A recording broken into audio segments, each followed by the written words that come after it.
Okay, let's do a quick overview video of the month of May. I'm gonna kind of pan back here a little bit so you can see this bottom shelf. This is the month of May for personal fragrance for me, and I'm gonna do this every month, just a quick video, and just kind of discuss what I wore during the month. Most of these are my scent of the day. Some are fragrances that I tested out more than once. I'll include them on this shelf at the end of each month and just kind of talk about them. But I feel like I'm a dying breed as far as fragrance users go. I love my cheapies as much as I love my niche fragrances still.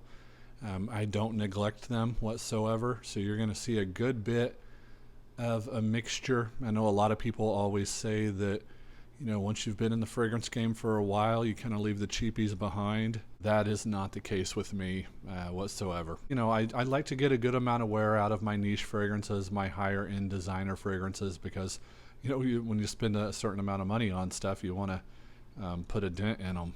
Yeah, I still stick with those cheapies. It's all about a feeling for me. It's never about a price tag. It's never about a label, niche, designer. It's just how the fragrance makes me feel.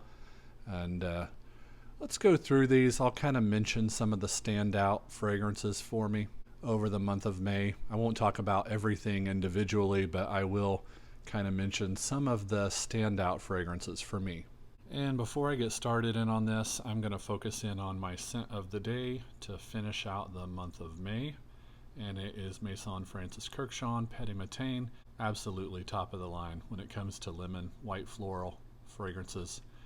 There really is no better than Petit Matin, and what a way to kind of kickstart the summer months for me. You'll hear a lot about this one during the summer of 2021. Now I'm going to start over here on this end. This is the side I started with when I started adding things for the beginning of the month, and we have Nishane Hasivat, Parfums de Marly, Galloway. L'Homme Ideal Cologne from Guerlain. Such a standout fragrance for me. That's a 2015 bottle, so a batch when it was first released, and there is another bottle right behind it. You can see Bond Number 9, Gramercy Park, one of the most underrated fragrances, I feel like. If you're a fan of Davidoff Goodlife, if you remember that fragrance from the late 90s, very reminiscent of that. Terre de Hermès Eau Très Fraîche, Givenchy Gentleman Cologne.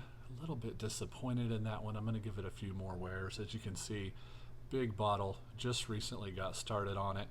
It's one of those YouTube darlings that it seems like every single major YouTuber really kind of has hyped up over the past few years.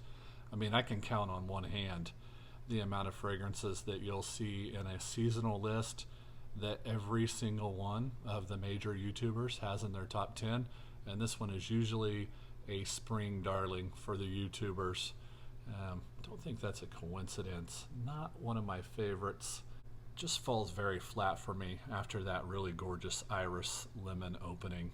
Falls very flat. Kind of has like a plasticky dry down. Then in the back you can kind of see Creed's Tabaron Millésime. Really nice tobacco leaf fragrance. Very green tobacco leaf. You or Someone Like You. Paco Rabanne, 1 Million Lucky. That's one that I actually wore, and it's been a little bit unseasonably cool this past month. We really have struggled to get out of the winter, colder spring months, and some of these, have some of the heavier fragrances still for the month of May. Speaking of, Paco Rabanne Invictus Victory. I'm kind of iffy on that one. We'll see. A few more wearings. Frederic Malle, Liz Mediterranee, Guerlain Vetiver, Extreme, Roche Haussmann. That black bottle right there, that is actually the black edition of Dior Higher. Oh, one of the classics, M7 Fresh. Back in the Tom Ford days, one of my most beloved fragrances. And to think, I actually sold this fragrance at one point during my fragrance journey, and I think I've sold a couple of bottles of this stuff.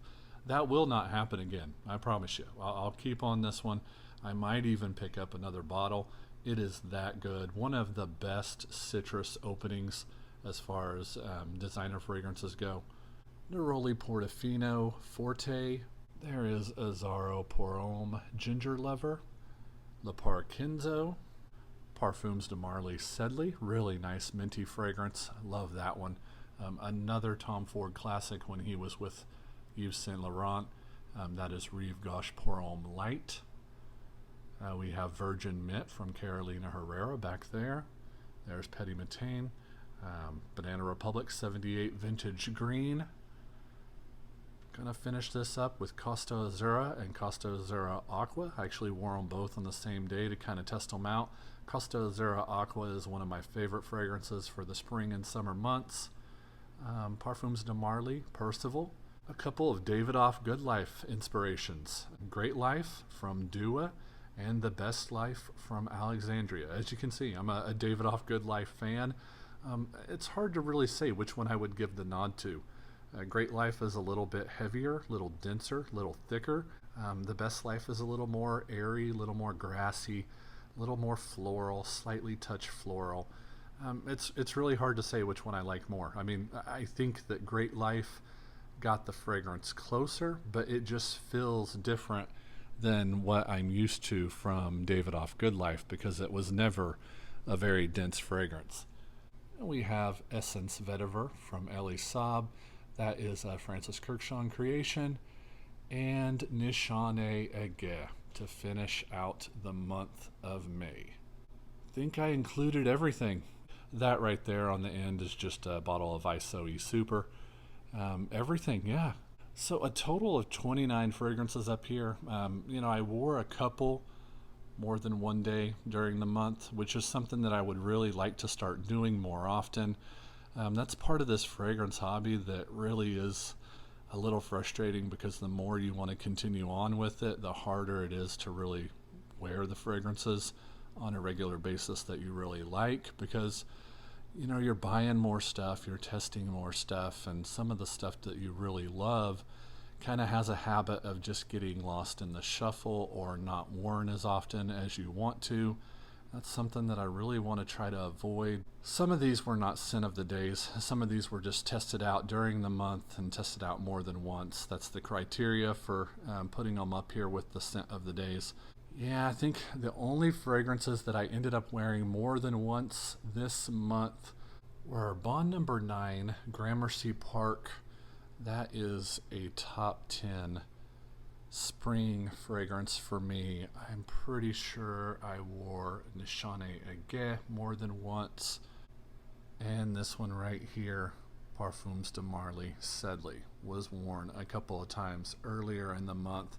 That's also one that is one of my summer favorites that I like to wear quite a bit during the summer months as well. Really nice citrusy, minty fragrance. But so there you have it, guys. That's the month of May for 2021. I will do this again in the month of June, and hopefully I can kind of cut down on the number of fragrances that I have in that video. Hopefully wear some things a little bit more than once.